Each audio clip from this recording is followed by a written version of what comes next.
If P is directly proportional to Q and inversely proportional to R, find the equation connecting P, Q, and R. Okay, that one is coming on variation. You understand? This question is coming on variation, and the first option here we have K equals to P squared over QR. Option B, K equals to P squared R all over Q. Option C, we have K equals to QR all over P.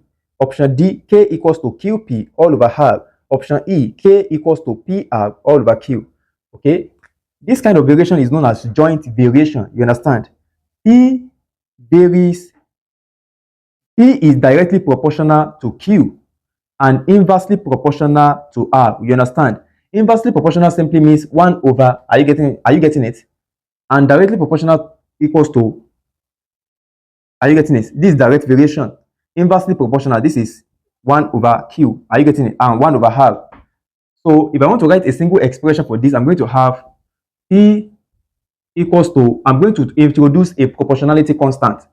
P equals to KQ all over R. Do you understand? Now it's simple. You are asked to find the equation connecting P, Q, and R. Now from the option, you can see that they make K the subject of the relation. So from this expression, from the expression that you have here, you're going to make K the subject of the relation. Are you getting it? So for this, I'm going to have P equals to KQ all over R. If I want to make K the subject of the formula, I'm going to cross multiply. So I'm going to have KQ equals to PR equals to PR. So divide both by Q, this over Q and this over Q. So the value of K equals to PR all over Q. Do you understand? Okay. So from the question, we are told P is directly proportional. You understand? This is directly proportional. This is inversely proportional. Are you getting it? So a single expression for P will be this. And if you want to change these variation signs to equals to sign, you have to introduce a proportionality constant.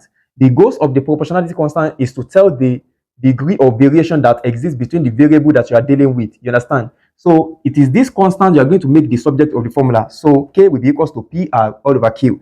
Let us check the correct option in that question. The correct option is option E. You understand?